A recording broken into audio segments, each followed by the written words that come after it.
Parasha Ha'azinu, a very, very special parasha that is basically the psalm, the song that Moshe Rabbeinu sings right before he leaves the world. And Moshe Rabbeinu is saying goodbye from the nation. We spoke about it the last couple of classes, how the entire book of Dvarim is the summary, where Moshe Rabbeinu is summarizing everything and delivering it. Some of it comes in rebuking, some of them comes in blessing. But here Moshe Rabbeinu is saying a song, and he's saying goodbye from the nation. He knows he's about to leave. The reason why I say it's such a special parasha, because in this psalm, in this song, is all the information of what was, what is, and what will be. All the details are in this psalm. And details even till the days of when Mashiach will come. Everything is hidden in it. If you read it, you see it's very poetic and very unclear in the messages. But it is talking about everything from the beginning till the end. Now, usually, this parasha is read in the days of Aseret Yamei Tshuva. That's usually the case. It would be read between Rosh Hashanah and Yom Kippur, sometimes between Yom Kippur to Sukkot. This year, the Seder, the order is that most of the holidays, they fall on a Shabbat, if you notice. Since they fall on a Shabbat, then the portion that we read out of the Torah has to do with the festival and not the weekly parasha. So it happens to be that this year we read this parasha before Rosh Hashanah. In some cases it's between Rosh Hashanah and Yom Kippur, and in many of the cases it's right before Sukkot, after Yom Kippur. There is a teaching from Kabbalah that it's quoting a verse from Shir HaShirim, and the verse is Smolo tachat leroshi v'yemino techabkeni. His left is under my head, like if I'm lying like this and somebody's lying on me and their head is on my left hand. Just imagine the physical picture of it. But the verse says Smolo tachat leroshi, that his left hand is under my head, v'yemino, and his right hand techabkeni, is going to hug me. The teachings of Kabbalah explains that on the 10 days of Tshuva, this is the days of judgment. It's a very strong din. Din, a judgment, what's called gvurot, is the left side of the Kadosh Baruch Hu. And this usually will be emphasized in the 10 days of Tshuva. But chasadim, kindness, which is Tzad Yamin, this is the right hand of the Kadosh Baruch Hu, which that's usually, if I'm comparing it in the holidays, then the 10 days of Tshuva will be more gvurot, more judgment, and Sukkot is when the chasadim are more empowered. And that's usually when the portion is read. Since we're preparing for the entire month of Tishrei, the coming of Rosh Hashanah, and then right away after that, the 10 days of Tshuva, and after that Sukkot, it's all one big bundle. Then we want to concentrate on one part of the teachings of this parasha, that what is that got to do with me? I mean, at the end of the day, we always try to concentrate when we learn about parasha, what is that related to me? Now, there's a big question is why Moshe Rabbeinu is talking to the Shamayim, to the heavens. Ha'azinu Hashamayim. Listen, he's talking, we're looking at the sky and say, listen to me, sky. Well, the sky is going to listen to him. The land, the land is going to hear what I'm saying. Why is Moshe Rabbeinu talking to the heaven and the earth? And of course, the simple explanation is that he's using the heaven and the earth as witnesses, and says, since you are going to live forever, you stand forever, the heaven and the earth is standing forever, you are going to be my witness for what I'm saying. But really the question is, why is Moshe Rabbeinu talking to them? But they really can hear him? That he's referring to the heaven and the earth? Now, interestingly, if you look in the verse, when he refers to the heavens, Shamayim, he's saying it in a plural way. Ha'azinu. Ha'azinu means many of you. There's only one heavens, only one Shamayim. Why is he saying Ha'azinu HaShamayim? It's said in a plural tense. And V'tishma ha'aretz imrei pi is a singular. So this is already arousing a question. When you see a repetition in something, when one is plural and one is singular, then that's a sign for something. It's a sign for me to look into, to understand what is the Torah trying to tell me.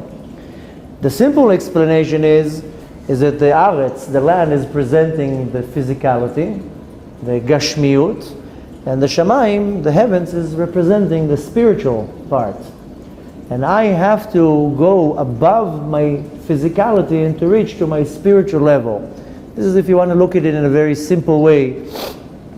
Then I have to jump above the physicality, not to be bound to the physical world, and to aim to reach to my spiritual level.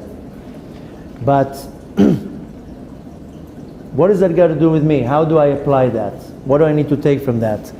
Now, the land, again, I told you, represents the earthiness, the Gashmiut. Land called Eretz. Eretz comes from the word Ratzon, a desire, a will. And also Eretz comes from the word Ratz. Ratz is to run. And we usually run after the physical things. When I wake up in the morning, I don't run to shul, I run to make a cup of coffee. And in most cases, when it comes to something spiritual, I don't run to do a mitzvah. I mean, chas v'shalom, not putting anybody down, I'm saying in a very general way that we usually run after physical things. We don't run so quickly after spiritual things.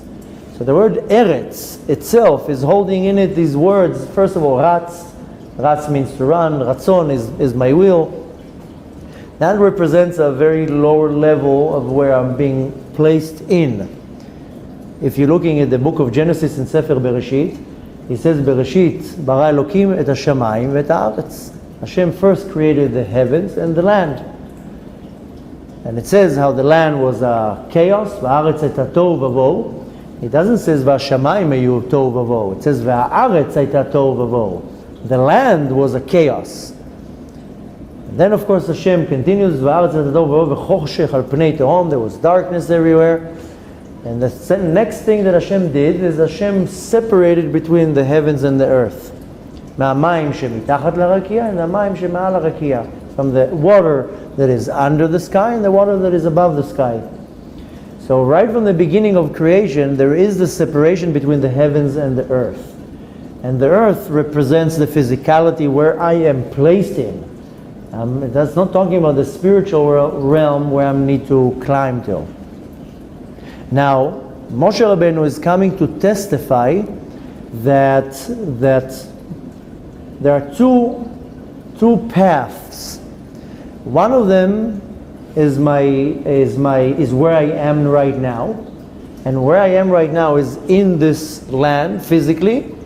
But since we mentioned that Eretz comes from the word Ratzon, my desire, my will, then the first place where I am is here in this world, where all my desires are, all my Retzonot, everything that I want. I want to have money because I want to have a nice house, and I want to drive a nice car, and I want to have a nice vacation and nice clothes, and etc. And I want people to respect me, and I want this, and I want that, and I want shlom bayit, and I want kids to listen to me, and I want a lot of things. This is my will. I don't usually operate with what Hashem wants. I operate more with what I want. Now, of course, there's also my purpose. My purpose in life, Hashem put me in this world not to want money and to want clothes and to want food, and that's not my purpose. So there's two paths. The path, first of all, is where I am, and also where I'm supposed to be, which that is my purpose. Moshe Rabbeinu comes to say, okay, now I'm showing to you that there are two realities. There's the reality where you are and the reality where you have to go to.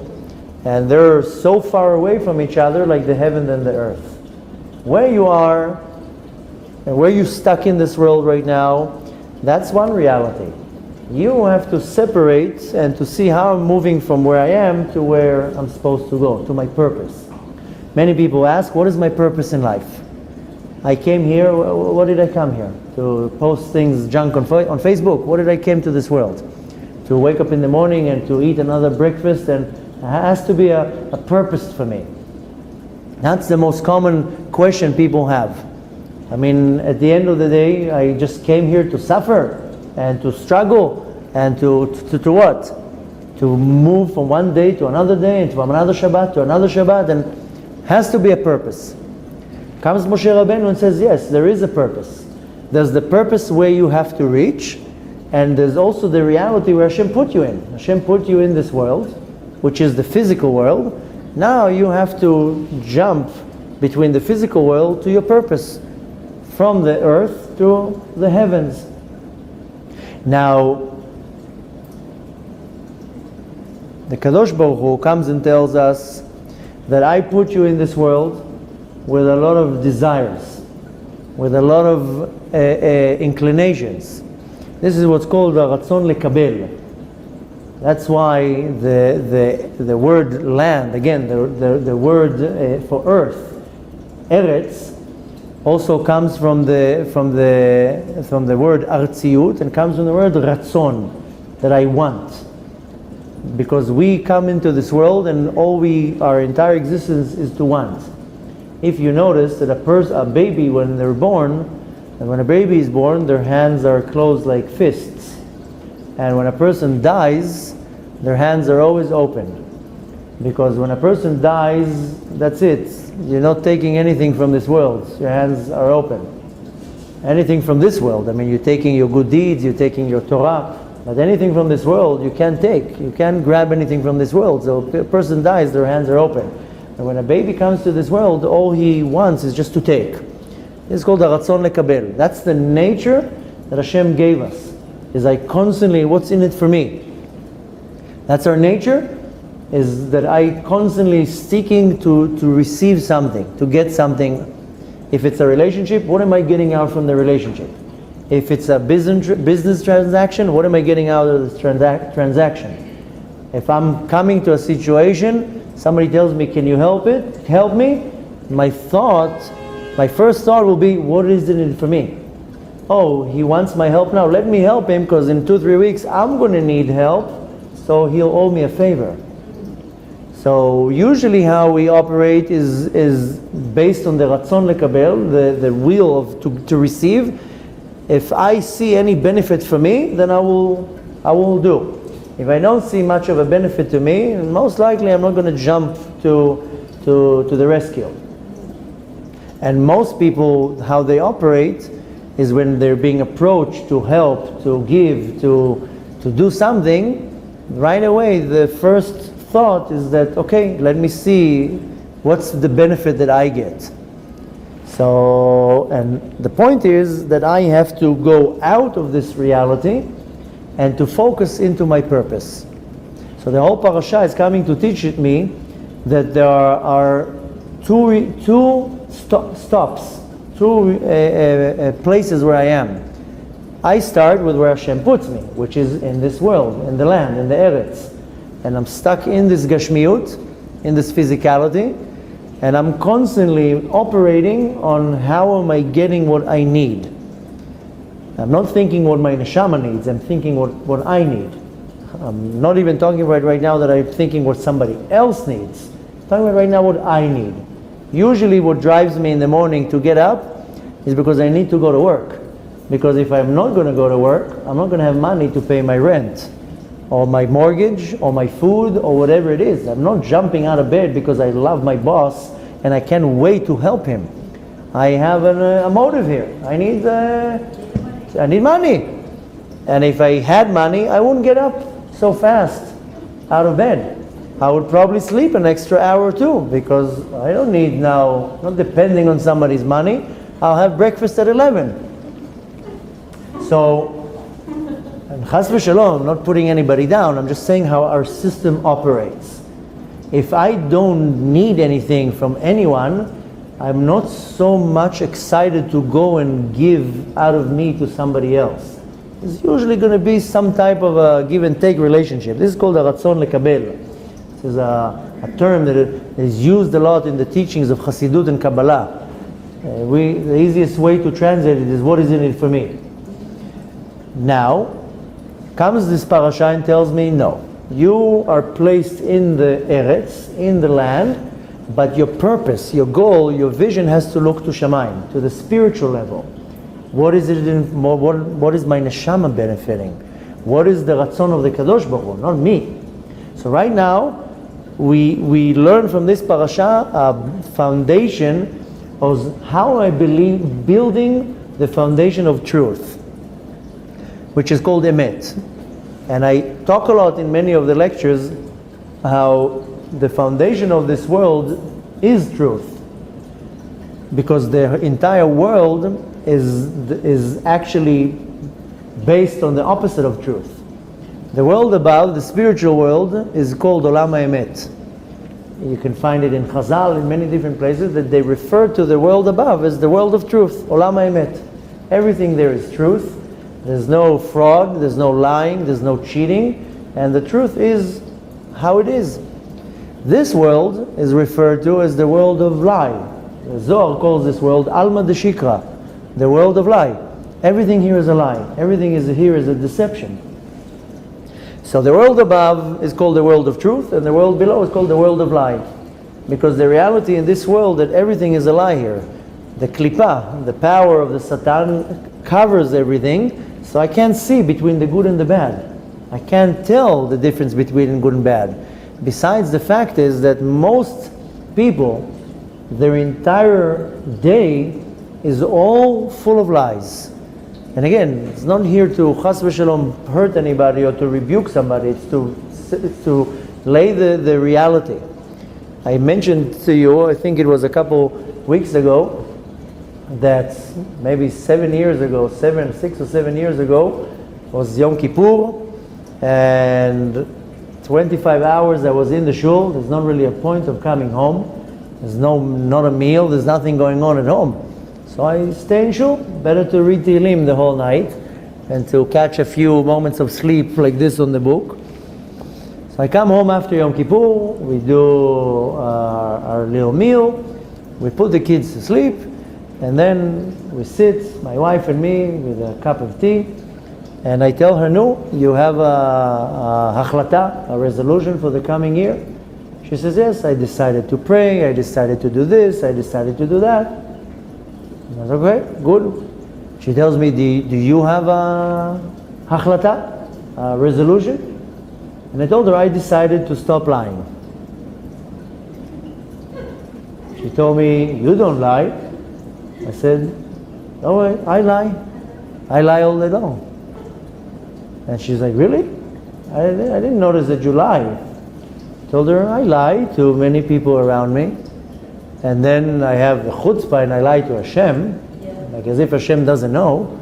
And worse than that, I lie to myself. So all day long I lie. And I decided to stop lying. So I made myself a favor and I bought myself a notebook that cost me $1, something like yours, that little one. And every time that I lied, I wrote down the lie and I wrote the time of the day. And came the end of the day on Kriyat Shema Lamita, when I read Kriyat Shema, and I pulled out that notebook and I found 30 lies, 40 lies, 50 lies, and nonsense. Not that I went to cheat somebody out of their fortune. Nonsense. You go on a trip and somebody tells you they're waiting for you. They tell you, when are you there? And you see the GPS is telling you, I'm there in 20 minutes. And you're telling them, I'm there in 5 minutes. No, you're not. The GPS is telling you there in 20 minutes. Why are you saying I'm there in 5 minutes? That's a lie. And so many things that I would write down, we don't even notice how we talk. I'm there in 5 minutes. No, you're not. You're stuck in traffic. Why were you late? Oh, don't ask. There was this or that. How many times somebody calls you, where are you? I'm shopping. I'm in the mall. No, you're not. You're there. Just say where you are.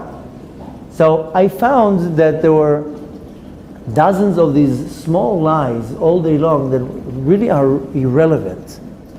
Now, when I'm not particular about small lies, I will never be particular about big lies.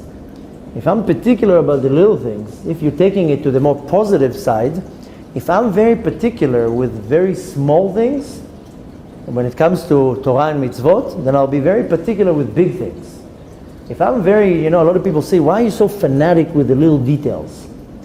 Because when you're very particular with the little details, it will arouse in you to be very particular with the big details. And I'm not gonna have the nature of brushing things off. So same thing here. If we're not particular with the little things of lying, then when it comes a big lie, then I'll throw a big lie. The reality is, put it to the test, and you'll see. And Chas v'Shalom is not to put anybody down, but I found that I lie a lot. These little irrelevant lies. And then of course lie to Hashem. Like if Hashem would be able to or would want to talk to you, He would tell you, who are you kidding? I'm God. I know you're lying right now. And worse than that, we lie to ourselves in many different situations. That we literally lie to ourselves and we convince ourselves that what I'm doing is okay. So my resolution, my achlada was like, I don't want to lie anymore. The Torah says, midvar sheker tirchak, from anything that is a lie, step away from it. Because the more that I connect myself to this lying, then I anchor myself into this world, the world of lies. And the more I don't want to do anything to do with lies, then I'm like a hot air balloon that I'm starting to throw these sandbags, and then I can actually start ascending and getting glued to the world of truth. And trust me, there's nothing more relieving than just being honest. They say in America, the truth will set you free. Who needs to have this headache all day long? My wife always tells me, you can break the world record of Guinness in the speed how you fall asleep. I've never seen anything like this.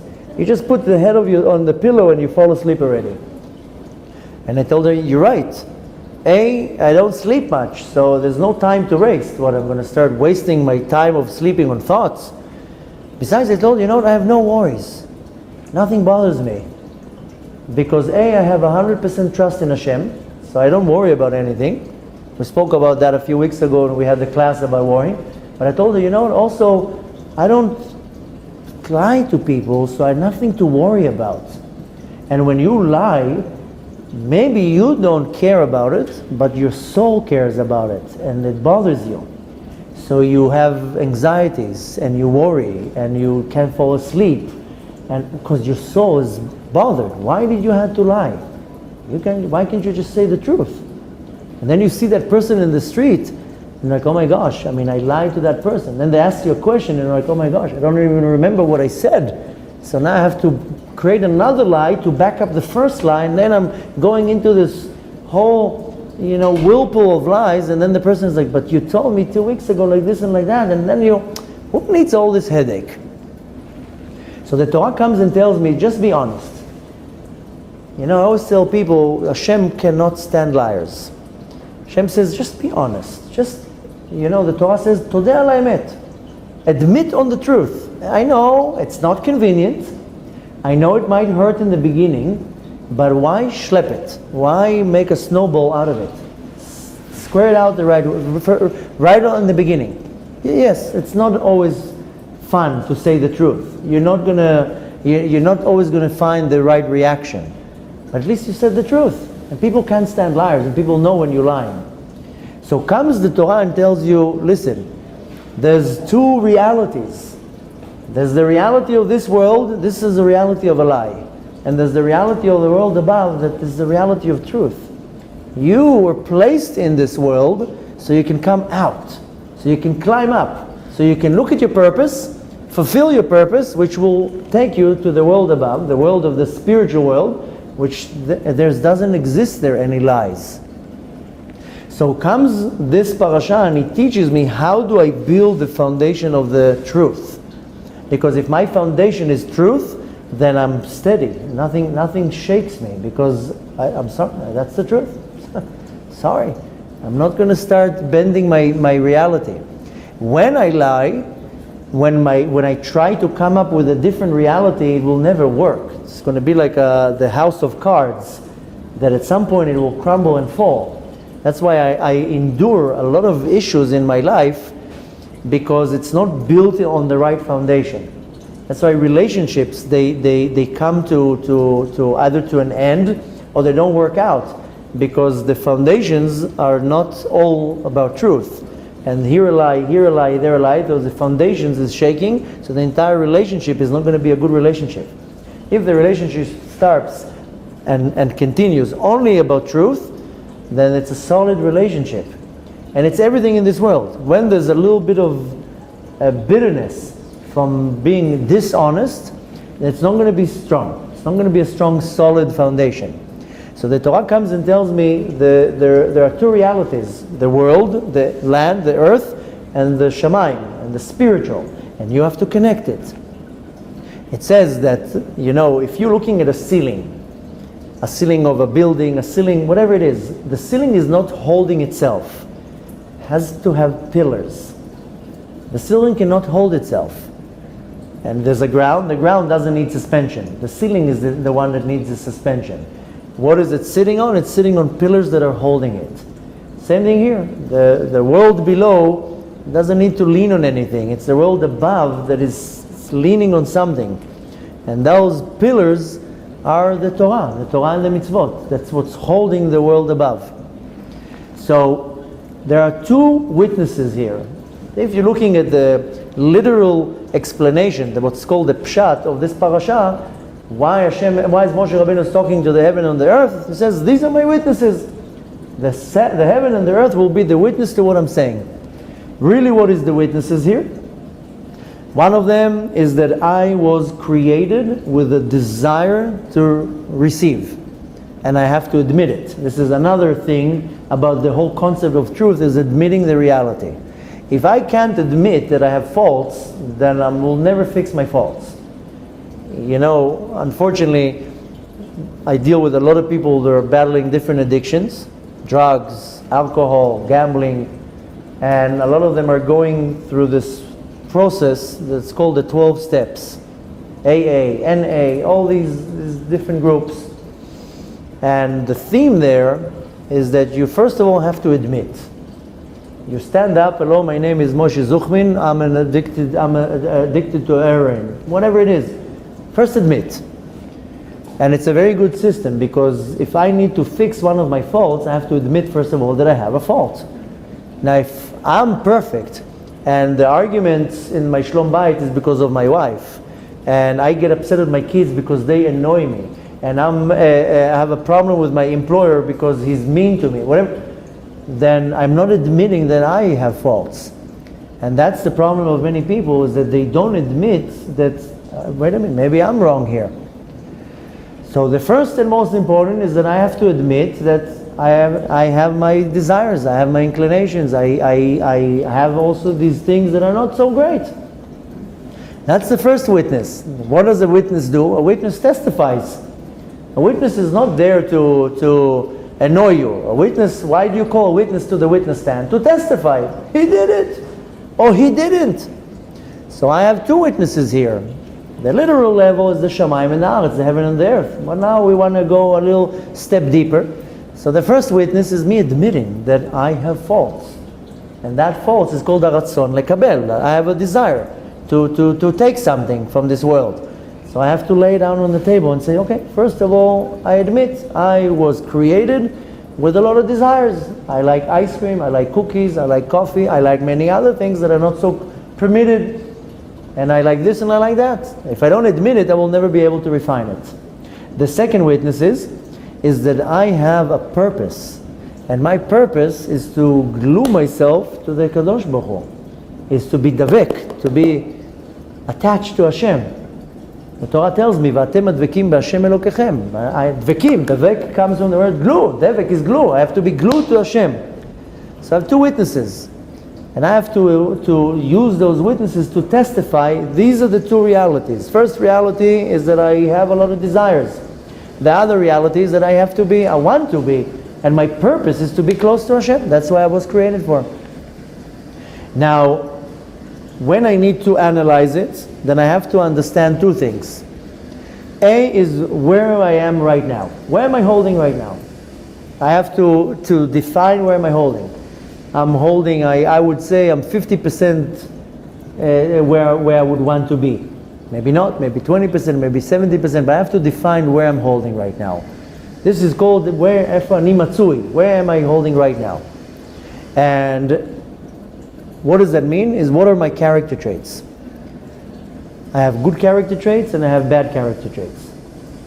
And I have to recognize my good character traits, and then I have to admit on them. And then I have to recognize my bad character traits and admit on them. This is the corresponding to the Eretz, to the land. That's why Eretz is Lashon Yechid, it's singular, because it only has to do with me. What am I good at? What am I bad at? And I have to know all my virtues. I need to know where I'm good. I'm kind, I'm charitable, I'm truthful, whatever it is. I need to know my ma'alot, my virtues. It's not being having a ge'ava, pride or ego. I need to know where I'm good at, so I know what to apply. But I also need to know what are my downfalls, what are my bad character traits. The second thing is that I need to understand what is my purpose. I came to this world, there is a purpose. I didn't come to this world to eat another meal or to go into another vacation or to watch another movie. There has to be a purpose here. And I have to figure out what my purpose is. The way for me to figure out what my purpose is through recognizing all my faults. If I will look at my faults, I can point out, okay, that's my purpose. In the physical world, or I would say in the Torah world, when I need to understand what is my purpose in regards to Torah and mitzvot, then I need to look at all the mitzvot that I love doing and they are the easiest things for me to do, put them on one side, and then to look at all the mitzvot that I hate and I don't like to do, and there are, two opposites. There are a few mitzvot that I love doing. One person loves to give charity, another person loves to put tefillin, another person loves to learn Torah. There are at least a couple of mitzvot that I love doing, that I don't have any yetzer hara. And of course, there's all the mitzvot that I can't stand, that I will do anything in my power not to do. And I just I don't like them. So if I want to recognize in the spiritual level what is my purpose, is I look at these two mitzvot. Whatever I love doing means that I'm really good at, then I have to do even more than that. And whatever I can't stand or I don't like means that's the purpose. That's where I have to do the most fine tuning. And then it goes in more and more. What is my purpose in the physical world? So I have to look at what did Hashem grant me with? Because everybody has talents. Everybody has something that they're good at. One person is an amazing musician, another one is a singer, another one is a great cook, another one is a great educator. Everybody has a talent. There isn't such a thing that there's a person in this universe that doesn't have a talent. Even if it's something as simple as, I don't know what, being a carpenter. It doesn't matter. It's not so simple, by the way. But the point is that everybody has at least one talent. I need to look at these talents. Then Hashem also gave us something that, in our modern day we call it a hobby. Something that I love doing. Something that's my outlet. Something that's where I find a little bit of peace and quiet. Something that I like. You can call it a hobby. That person likes gardening, that person likes painting, that person likes kneading, whatever it is. You take all these things that Hashem gave you and you put them together, you can kind of realize this is another way for me understanding what is my purpose in this world. If I'm very good at educating, then Hashem says, obviously, I want you to educate. If you're very good at something, then you utilize it, you put it down, you're saying, how am I serving Hashem to reach to my purpose with the tools that Hashem gave me? Hashem gave me a beautiful voice, means that I have to be a chazan and inspire people when they pray. And if Hashem gave me an unbelievable talent to do something, it means to create something to Hashem or to inspire other people with it. So I need to understand what is my purpose. Ultimately, my purpose is to be connected to Hashem. And Hashem gave me a tool to do it. And you can call that tool a talent or a hobby or the things that I love doing. And if I don't use my talents to my avodat Hashem, I'm not doing my purpose. And everything can be used to serve to Hashem. You know the gentleman that recently came here, David, has a little bit long hair. He helps all the time to the cooking for Shabbat. Very special individual. So very talented in many different things. So he's very talented with his hands. I don't know if you saw what he builds. Unbelievable talent he has with carpentry. So, one of the ways that he's going to use his talent to serve Hashem, we're going to make little afternoon activities to the kids. There's so many kids here that have nothing to do. It's the biggest sin to put the kid, to glue them in front of a screen, and that's what the kids do all day long like that. Because they don't have what to do. So we're creating now afternoon activities to different kids, and he's going to teach them carpentry, to build toys, to build things. I mean, you take something in your talent and you inspire kids now that they're not going to be getting in trouble. They're not going to be glued to a screen and be like a zombie. So this is one example out of many. The point is that the Torah says, "B'chol d'rachecha de'eu."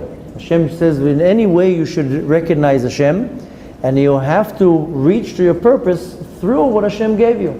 And you have to be obviously humble enough to know all the good things that Hashem gave you. Hashem gave you at least, I believe, easily 3 to 10 amazing qualities that you have. And nobody else has it. Maybe some people do. But each individual has one unique character trait that if you put everything together, he's unique in that. And if I don't utilize it to reach to my purpose, then I'm wasting my time, basically. Now, what's going to be my counteract, what's going to contradict it, is the fact that I'm stuck in the physical world, in this desire of what is it in it for me, that it doesn't allow me to reach to my purpose. So the two witnesses in my life is the first witness, again, the witness is coming to testify. The first witness is coming to tell me, listen, you are stuck in this world and you are addicted to all these little things. I don't like using the word addiction. It's a very modern word. I don't think 100 years ago they had the word addiction. But we are addicted to all these little things. I'm not talking chas v'shalom now, the big addictions, but I'm addicted to my cup of coffee and to the extra piece of rogolach and to the whatever it is. I'm not going to now step on anybody's toes. These little addictions is what's the power of the earth that is holding me down. That doesn't allow me to fly up above. Because my purpose is in the shamayim, in the heavens, not in the earth. The earth is for me to break this desire, is to fight this desire, to be able to go to ascend to a much higher place. So the two witnesses that I have here, the heaven and the earth is coming to testify that, first of all admit. We talked about it now in the month of Elul, that Hashem doesn't need me to say sorry. A young individual that I met not too long ago, and he told me he goes every day to slichot. And I said, that's beautiful. I asked him, do you know why you go to slichot? He's like, yeah, I have to ask Hashem forgiveness. I have to say sorry to Hashem for all the bad things I did. I said, I don't know who's your Rebbe, who's teaching you, but you don't have to say sorry to Hashem. What do you think, Hashem can't understand the first time that you said sorry? Say sorry and that's it. Well, you think Hashem needs you 30 days to tell him 17 times a day sorry? Hashem is very intelligent. Say sorry once, he gets it. I told him, you say slichot, not because you have to say sorry to Hashem. You have to admit for yourself that you failed. That's why you say, Ashamnu, Bagadnu, Gazalnu. I need to admit. Hashem says, I don't need you to say sorry. I need you to admit. If you admit, then I'll forgive you. That's how it works. Every time that I come home from these trips, there's a certain lollipop, a certain brand that I always bring. I don't know, maybe it's either impossible to find it in Israel, or maybe very hard. I don't know, my wife always tells me, bring a lot of them. It's organic, it's not with food coloring, but not with sugar. So, and if I don't hide it, then they finish it within a day. They just inhale those lollipops. Every time when I come home on the trip, all the house is full of sticks. All the floor is these sticks, and I step on them. And so I got the trick. I hide the bags. Somehow my kids, they work for the CIA or for the Mossad. I don't know where they get their intelligence. They always find it. They probably have some sense, and the bag is empty. Who had it? I see on my kids, here is like a little red, here a little bit red, and here a stick is, the lollipop stick is there. Who did it? Not me. Now the little girls, they know, you ask my 2-year-old, who did it? She did it. Shena did it. Ask Shena. She's 4 years old. No, Chaya did it. They blame each other. She did it. So, like as if I don't know. And the funniest thing is that, the lollipop stick, they bite it and then remains on the top, the sticky part. So it gets stuck in their hair, or it's stuck here. They're walking around, there's like a stick. I mean, you frame yourself. And when I tell them who did it, all I need is just admit. Don't give me now all the foilish sticks and tell me she did it, he did it, and then they have other excuses. The older ones have better excuses. He made me have one. But my 6-year-old, I told him who did it. No, the older one, Yosef, he gave one to me. Oh, he forced you to eat a lollipop. Shame on you, how you forced your brother to eat a lollipop. And so they come with all these excuses. And I try to teach them, I don't need your excuses. I was once also 6 years old, and once I also used to steal lollipops. And I started 2, and then I jumped to 4. And I wasn't born 40 years old. But what I try to teach them, just admit. When I get upset, when you don't admit. Yeah. You think your intelligence is passing my 40 years of experience? I was also a liar. I also used to cheat. I also used to steal lollipops. I was there too. I also was in 3rd grade and lied to my teacher. Just admit. You admit, and I have one of the kids just admits. He says, yes, I took it. And I like it. I respect the fact that he just comes and says, I just wanted. I couldn't. So the point is, Hashem says the same thing. Just admit. Don't come to me like this, and that's when we're lying to Hashem. Hashem says, what do you don't think I know? First, before I said how we lie to a lot of people, but then we have the chutzpah to lie to the Kadosh Baruch Hu. And Hashem says, why are you lying to me? I know everything. So the witnesses that we have here, the heavens and the earth is the witness that comes to testify. Just admit. If you admit to your weaknesses, that's the way to do tshuva. If you have a problem with lashon hara, with lying, with cheating, and you're not willing to admit, you'll never help yourself. You're never able to refine yourself. A lot of the times, I speak to couples that they have all sorts of marital problems. And the way to do it is you separate the man and the woman, and you hear the man, hear the woman, then put them together, let's hear them again. And in most cases, it's the other person's fault. She said, he did, but she said, and it's, I'm not saying it in a funny way, but it's funny to see how the blaming is one-way street. So, and then when you put them together, that's when the one-way street goes to volumes and raises the decibels. And then, but you said, but you did, but because very few people say, I'm wrong here. And again, I'm not pointing at anybody, but the point is that the first witness has to testify that I have my desires, I'm wrong. The second witness is that I have a purpose. And if I'm not focused all the time on my purpose, then I will miss the boat. I will find myself at the end of the road saying, I didn't do anything. Well, what did I come to do here? So this parasha is always read either before Rosh Hashanah or after Rosh Hashanah. So I have to make seder. I have to organize my priorities, where I am and where I'm supposed to go. Where I am is the reality right now, is where I'm holding. And the other reality is my purpose. Where am I heading? If I don't have a destination, then I'm not going to get anywhere.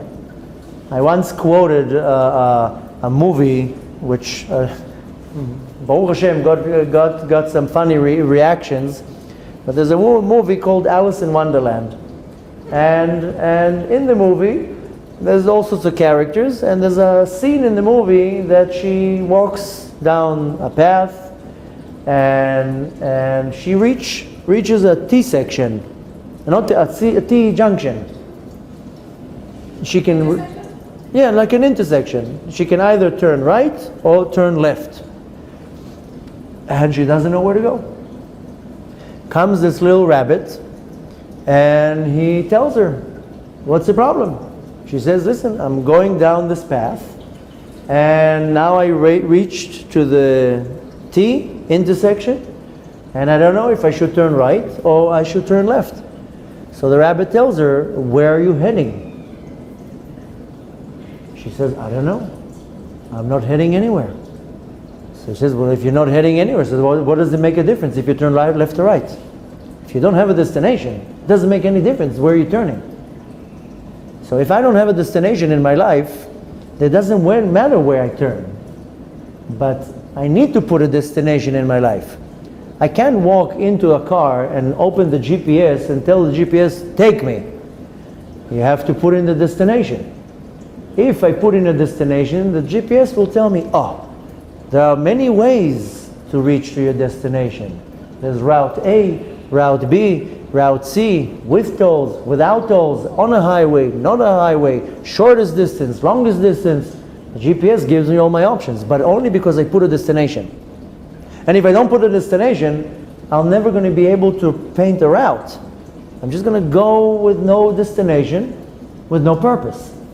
So the second witness here is the Shamayim, the earth, the heavens. They come and say, you have a purpose. If you're not anchored right now, or you're not pointed on your purpose, then you're going to waste your time. And what's going to happen is you're going to stay exactly where you are in this desire to receive, and you're going to be sinking into this physicality more and more and more, and you're not going to be heading towards your purpose.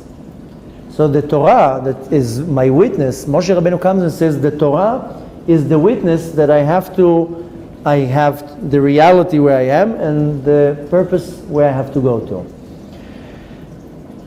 And this comes to summarize that my entire action, my entire being is to connect between the heaven and the earth. That's why I'm here. I'm not here to do anything else. My main purpose is to connect the heavens and the earth. That's why all the mitzvot are physical. Very few of the mitzvot are very spiritual. Most of the mitzvot are physical things. I have to put physical tefillin. I have to put a physical talit. I have to put a physical parchment in the mezuzah. Most of the mitzvot that I do are physical. Very few mitzvot are intellectual, knowing Hashem, loving Hashem. So I have to understand that my main purpose is to connect between the physical and the spiritual. Now, of course, when this parasha is coming to talking about the heaven and the earth, it's not talking about a physical heaven and the earth. It's talking about the spiritual heaven and the earth. And the spiritual heavens is my purpose, like I said, and the physical and the spiritual earth that it's talking about is my desire. And I need to know how to connect them. And the only way to connect them is through the Torah. There's not any other way of reaching my purpose but to follow the Torah. The Torah comes from the word in Hebrew, hora'ah, to teach. It's a manual. Most people looking at the Torah, they find the Torah as a burden. Oh, another mitzvah. I have to do this again. I have to do that again. People see the mitzvot as a burden. Rather, the Torah is the most sophisticated manual that comes and tells me, don't do this, it's going to harm you. Do this, it's going to be good for you. So the Torah comes and teaches me, you are torn between two realities, the heavens and the earth. You have to connect between the heavens and the earth. The earth is where you are now, and the heavens is where you have to reach. You want to reach to your purpose is only through the Torah. And the Torah is going to guide you exactly where you need to go. The more that I'm connected to the Torah will guide me with many different ways. What is my path and where do I need to go? If I will connect myself to the physical world, I will have zero guidance. I will go from one rabbi to another rabbi to another rabbi to another mentor to another course to another place to find my guidance, and I'm not going to find anything. Nothing will make sense, and I'm going to be going in circles. My guide is only Hashem. My guide is only to turn myself to the Kadosh Baruch Hu, to subdue to myself to Hashem, and Hashem is my guide. Hashem ro'i, Hashem is my shepherd, and if I make Hashem my shepherd, lo echsar, I'm not going to have any deficiency in anything. A lot of people come and they go to the first rabbi to ask an opinion. He gives the opinion, goes to the second rabbi, to the third rabbi. Not too long ago, somebody came to me, and he asked me a question, and I told him my answer, and he goes like that. I said, I see you not happy with my answer. So he tells me, you're the 8th rabbi that tells me that. I said, wow, must be that the answer is correct. And must be that you're still looking for the rabbi that would give you the answer you want to hear. I said, I'm glad to hear at least that my answer is parallel to all the other 8 rabbis. So I told him, I'm very sorry that I'm not satisfying you with my answer, but that's the answer. So unfortunately, we try to find a lot of guidance, and we go here, we go here, we go here. That's what we started talking in the beginning of today, that people are looking for shortcuts.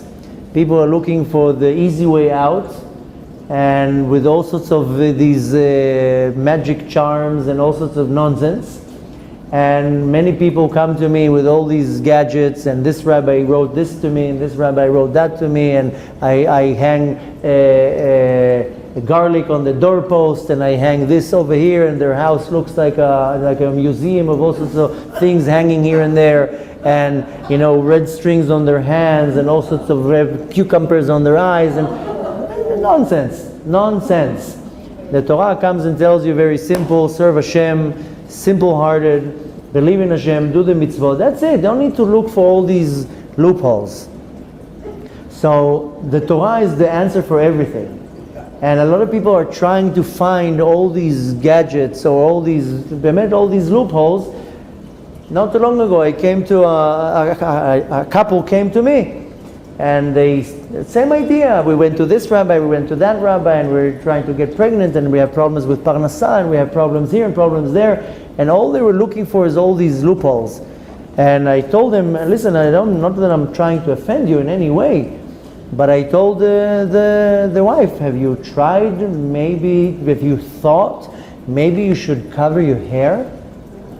And the husband, I thought maybe you think, or maybe you should pray 3 times a day? Maybe it occurred to you both that you should do some acts of kindness, maybe observe Shabbat, something. I mean, why are you coming to all the musicians to look for hocus pocus? The Torah tells you what to do. Maybe if you follow the Torah a little bit, you'll find that your luck changed.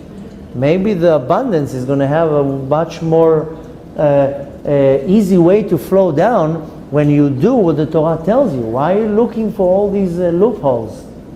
So the point we want to take from this parasha is very simple, is that Moshe Rabbeinu is called Rabbeinu because Rabbeinu means our teacher, not our rabbi.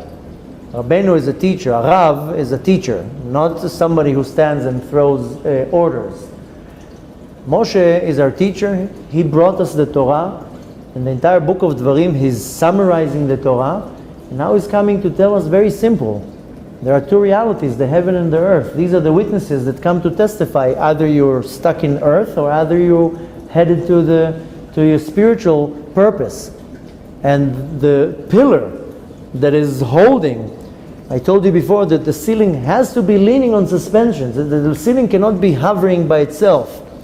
even though there is a shul here, by the way, that the ceiling is hovering by itself. It's called the average shul. I don't know if you had the zchut to go and visit that shul. If you didn't, average. If you know the little path of where the artist quarter is, there's the intersection where you turn right to go up the stairs to the Arizal and the Kikar Meginim, and then you continue going down to the candle factory. On the corner there's a shul called Kosov. If you turn left in where the Kosov shul is, go down the alley on the right, there's like another small alley, and you go in, it's very hidden, there's a shul that belonged to the Avricher. He's a very huge tzaddik. His grave is in front of the Arizal, and his shul is there. Very holy shul. That's the only shul that didn't get destroyed in the earthquake. And the story says that he was a very big tzaddik, and he knew the earthquake is coming. He warned everybody, and he said, whoever wants to be saved from the earthquake, come to my shul. And during the earthquake, he put his hands around, everybody was hugging each other, and the shul didn't get damaged, and the entire ceiling stayed. Nothing was holding it, a few stones here and there, and up until today, the shul exists. You should go and visit it.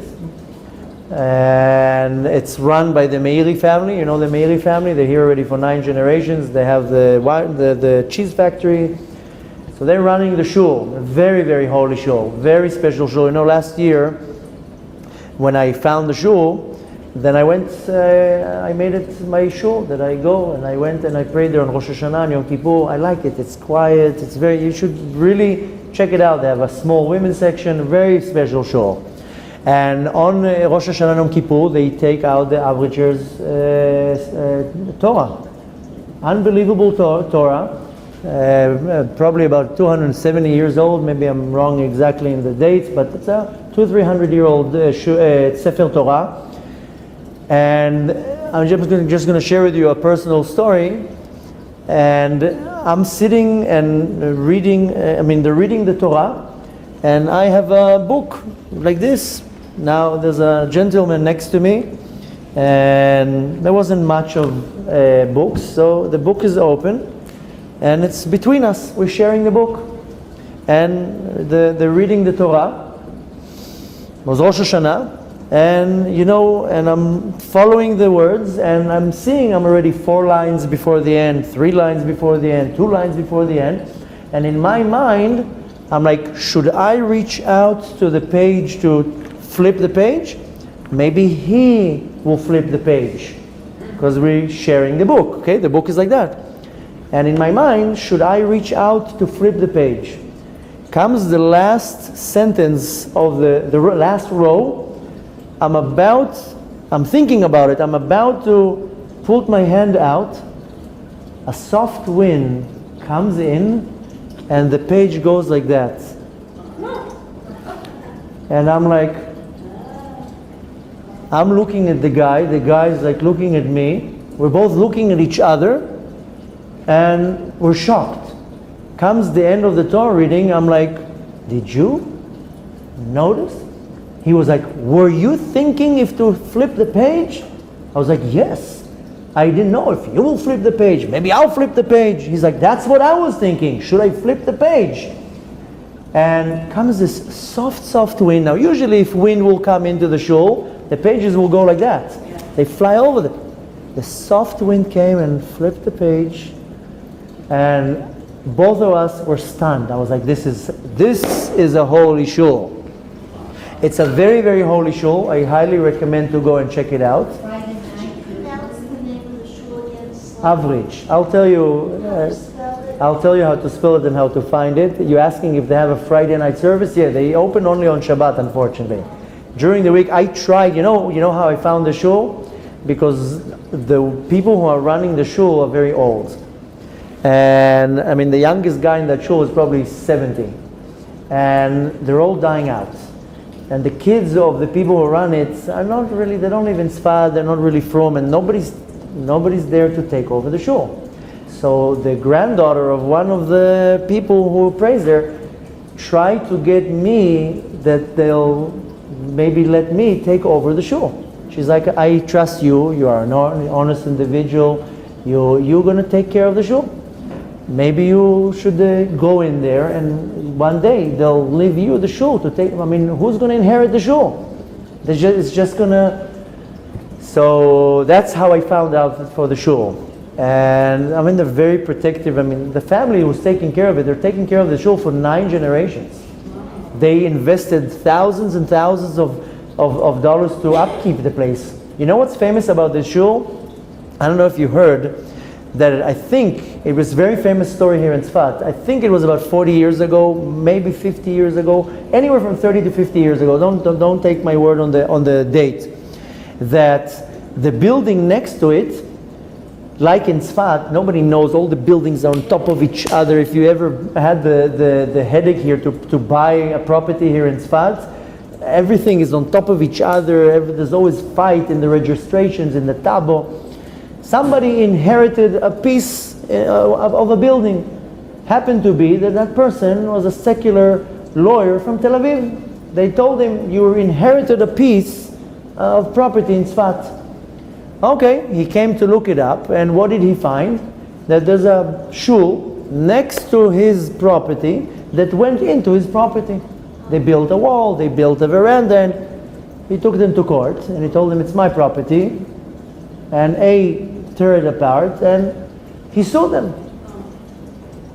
The court found the shul guilty, that they took parts of his property, and they ordered them to demolish everything. And more than, not the shul, but they built a courtyard and a wall, and they went a little bit into his property. And they ordered them to break it down and to compensate him with a huge amount. Okay, then they gave them 30 days to do it. Long story short, the people from the shul are trying to gather money. How we're going to get the money to do that? They're gathering money from everybody around. Comes the night before, and the guy looks, and he doesn't have there enough money. He doesn't know what to do. And this is a true story. It was in the newspapers all over this country. The night before, the lawyer, by the way, this lawyer right now is one of the judges in one of the biggest courts in Israel. And this lawyer gets a visit in his dream by the Avricher Rebbe that comes to him in his dream and tells him, don't mess with my shul. Leave my shul alone. It's not your property. And he touched him in the dream in such a way. The person is a secular individual, not a spiritual person that dreams of tzaddikim at night. And the Avricher Rebbe came to him and told him, don't touch my shul. Don't mess with my shul. He calls the next day, the lawyer says, it's all canceled, do whatever you want, you don't have to pay me anything, you build whatever you want there, do whatever you want there, everything is okay. This is a true story, it was all over the newspapers, and it was very famous here in Tzfat. So, long story short, this shul is very, very holy. So why am I telling you all this? Because the ceiling is holding itself. There's no suspensions there. There's no pillars there. I mean, it looks a little bit like this with the arches, but a big piece of the ceiling, the miracle was that it never got damaged in the earthquake, and it never fell down on them. The ceiling was just suspending in the air. But the reality is that every ceiling has to be standing on a pillar, like any structure. So here again, the pillars that are holding, that are supporting the heavens is the Torah and the mitzvot. And this week's parasha comes to teach me the foundation of how I have to live my life. And that's why it comes always around Rosh Hashanah. Because my foundation has to be based on emet, on truth. My truth has to be that I was placed in this world of physicality, the world of inclinations and desires and things that I want, but I have a purpose. And if I don't understand that I have a purpose, if I don't punch in my spiritual GPS that I have a destination, I will go in circles in this world. They say in Hebrew, oved etzot. I only go to get advice from this person, from that person. All day long I'm going to need advice. Why? Because I'm going in circles. I don't have a destination. I don't understand what's my purpose. And my purpose is to connect the heavens and the earth. Hashem put me in the earth to use the Torah and the mitzvot, to connect it to the spiritual world, and that is my purpose. So B'ezrat Hashem, we should reach to our purpose. We should reach to the clarity that we understand what is my purpose in life, to understand that only the Torah and the mitzvot is the way of finding my purpose and fulfilling my purpose. And with that, we are sure to be blessed with a good, healthy, successful, happy new year. B'ezrat Hashem should have a beautiful whole year, should be happy and healthy and successful. And B'ezrat Hashem, this should be a year that we see the miracles, how the heavens are being suspended from above. That we'll see when Mashiach comes and the building of the Bet HaMikdash is just going to come down from the skies. That will be the ultimate connection between the heavens and the earth.